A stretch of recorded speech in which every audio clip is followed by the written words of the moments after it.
গত পরশুদিন 5টার সময় তখনও মেয়ে ফেরেনি, তারপরে আপনারা কি কি পদক্ষেপ নিলেন? ওর বাবা প্রথমে ক্যাম্প পুলিশের কাছে যায়, ক্যাম্প পুলিশ রিপোর্ট নেয়নি, কুলতলি থানাতে যেতে বলা হয়েছিল। ওর বাবা বলল জয়নগর থানা মিসিং হয়েছে, কুলতলি থানাতে গেলে হবে।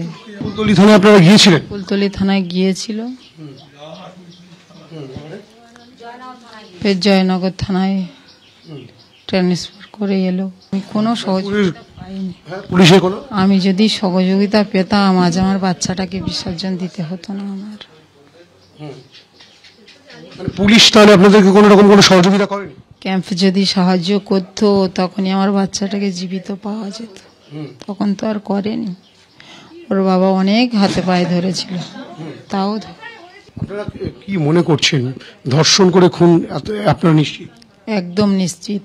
এই যে এরকম নৃশংস একটা ঘটনা ঘটলো, এরপরে পুলিশের যে তৎপরতা দেখানো দরকার ছিল, সেই পুলিশ কি আদৌ সেরকম তৎপরতা দেখিয়েছে? না, অ্যাকচুয়ালি দেখায়নি। উপরন্তু দেশে আশেপাশের মানুষ যারা গিয়েছিল তাদেরকে পিটিয়ে বার করে দিয়েছে, অনেকের মাথাও ফাটিয়ে দিয়েছে। এই ঘটনায় এখনো পর্যন্ত পুলিশি তদন্ত নিয়ে আপনারা কি আদৌ সন্তুষ্ট? না।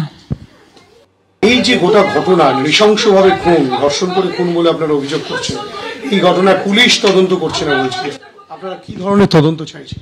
আমরা সিবিআই তদন্ত চাচ্ছি। সিবিআই যেন সত্তরে তদন্ত করে খুনিদের শাস্তি দেয় বা আমাদের হাতে তুলে দিক, চরম শাস্তি। সিবিআই তদন্ত চাচ্ছি এবং খুব তাড়াতাড়ি যেন তদন্তটা হয়।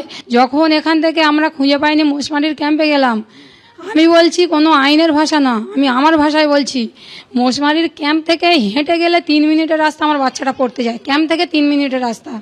তাহলে আমাদের বাচ্চাটা যদি ওখান থেকে আধা মাইল দূরে বাচ্চাটা নিখোঁজ, আধা মাইলের মধ্যে ওই মানে ক্যাম্প থেকে, ওইটুকুর মধ্যে তদন্তটা পরে থাকবে। পুলিশের মানবিকতার খাতিরে যদি 4টে পুলিশ বার হয়ে যদি ওই পাড়াটা তোলপাড় করতো, তখনই কিন্তু আমার বাচ্চা ছিল বেঁচে, তখন তো আমাদের বাচ্চা তো বেঁচে ছিল। তাহলে তখন যদি তদন্ত করতো, তখন ইয়ে থানায় পাঠাচ্ছে, সে থানায় পাঠাচ্ছে, কেন এইগুলো করলো আর আমাদের এই জীবনটা ক্ষয় করে দিল বলুন?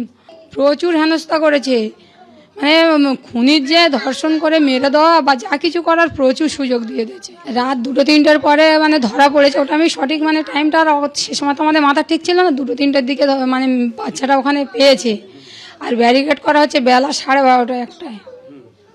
এই তো পুলিশের কর্ম, পুলিশের কাজ। সেই তো আরজি করার মতো সব তথ্য প্রমাণ নষ্ট করার মতো সিদ্ধান্ত ওরা নিয়েছে। অথচ পাড়ার সবাই পুলিশের কাছে একটু জানতে চেয়েছে কিছু, যে কী করে এটা হলো, আপনারা একটু আসলেন না কেন, এসে দেখলেন না কেন, বাচ্চাটার খোঁজ নিলেন না কেন? বলতে গেছে তাদের মানে বৃদ্ধ থেকে বাচ্চা পর্যন্ত যার পেরেছে তার হচ্ছে কারোর মাথা ফাটিয়ে দিয়েছে, কারোর ঠেলে ফেলে দিয়েছে, কারোর বাড়িতে কোমরে মেরেছে, যেখানে পেরেছে মেরেছে, মানে কোনো নির্দিষ্ট জায়গায় মারেনি, যেখানে সামনে পেয়েছে সেখানে মেরেছে।